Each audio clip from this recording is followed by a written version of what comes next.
Assalamualaikum warahmatullahi wabarakatuh. Halo, perkenalkan nama saya Nadifa Sahla Hafizah dari kelas 9A. Di sini saya akan membahas salah satu topik tentang masalah sosial budaya, khususnya pelecehan seksual yang terjadi di lingkungan sekolah. Untuk tugas ujian praktik Mapel PKN. Selamat menonton.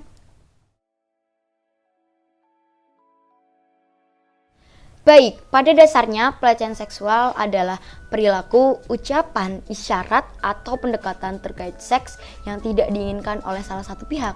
Ini termasuk catcalling, permintaan untuk melakukan seks, hingga perilaku lainnya yang secara verbal maupun non-verbal.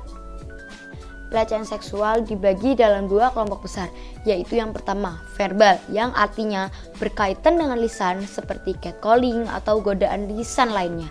Sedangkan yang kedua, non-verbal, yang melibatkan kontak fisik. Perlu kita ketahui bersama bahwa pelecehan seksual bisa terjadi pada siapapun dan oleh siapapun, tanpa memandang usia maupun gender. Baik perempuan maupun laki-laki bisa menjadi korban pelecehan seksual dalam berbagai bentuknya. Tidak ada yang menjamin bahwa seseorang akan aman dari pelecehan tersebut. Termasuk lingkungan yang kita kira aman dari kasus pelecehan tersebut, itu sebenarnya juga berisiko terjadi pelecehan seksual. Contoh tempat aman yang kita kira bebas dari kasus pelecehan seksual adalah sekolah. Lalu apa saja yang termasuk jenis pelecehan yang rentan terjadi di lingkungan sekolah? Nah, jenis-jenis pelecehan dibagi menjadi 5, yaitu yang pertama, perilaku menggoda.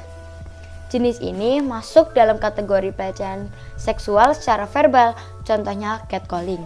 Catcalling itu sendiri adalah panggilan tidak sopan yang ditujukan kepada seseorang yang bertujuan untuk merendahkan, baik dilakukan oleh guru atau sesama murid.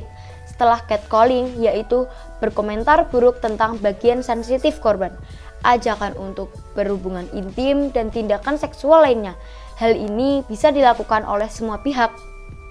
Yang kedua, penyuapan seksual. Perilaku berupa permintaan aktivitas seksual dengan janji imbalan yang dilakukan dengan secara terang-terangan. Yang ketiga, pemaksaan seksual. Perilaku ini terkait seks yang disertai ancaman hukuman, yang artinya seseorang dipaksa untuk melakukan sesuatu yang tidak diinginkan dengan ancaman hukuman tertentu.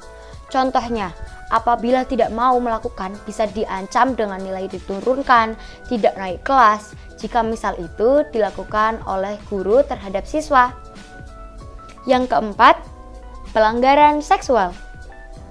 Perilaku berupa pelanggaran seksual berat seperti menyentuh, merasakan, atau meraih secara paksa, serta penyerangan seksual yang tidak pantas dilakukan oleh seseorang. Yang kelima, pelecehan gender.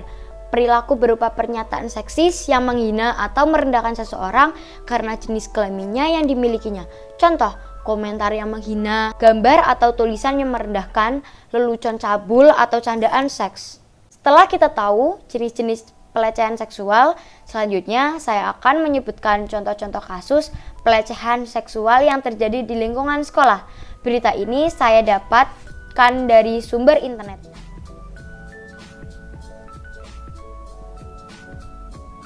Lalu, upaya apa yang kita harus lakukan untuk mengurangi pelecehan seksual? Saya akan memberikan jawaban menurut pandangan pribadi saya. Yang pertama, berani menolak dengan tegas ajakan tersebut. Yang kedua, menyadari bahwa kita dilindungi oleh hukum. Yang ketiga, memulai kesadaran dari diri masing-masing. Yang keempat, bersikap tegas dan berani memberikan teguran. Yang kelima, jangan diam, laporkan. Indonesia memiliki hukum yang sangat ketat dalam menindak perlakuan pelecehan seksual, apalagi ketika tindakan tersebut sudah mengarah kepada ranah kriminal. Jangan takut untuk melaporkan pada pihak berwajib apabila kamu melakukan atau mengalami pelecehan seksual tersebut, baik yang berupa sentuhan atau rabaan hingga ke tingkat pemaksaan sekalipun. Kalau kamu merasa khawatir melaporkannya langsung kepada pihak berwajib, kamu bisa mengutarakannya terlebih dahulu kepada orang terdekat kamu, misalnya orang tua, teman, atau kerabat. Nah, sampai sini kita sudah membahas panjang lebar apa itu pelecehan seksual. jenis-jenis pelecehan, upaya untuk menguranginya, dan serta jangan lupa untuk selalu berhati-hati karena kebanyakan gender perempuan yang lebih rentan menjadi korban pelecehan seksual. Maka dari itu, usahakan untuk tidak pergi ke tempat sepi, sendirian, dan selalu berdoa dimanapun kita berada. Nah, saya rasa cukup untuk pembahasan kali ini. Semoga dapat dipahami bersama, dan mohon maaf sebesar-besarnya jika saya ada salah kata yang mungkin dapat menyakiti hati Anda. Terima kasih sudah menonton. Wassalamualaikum warahmatullahi wabarakatuh.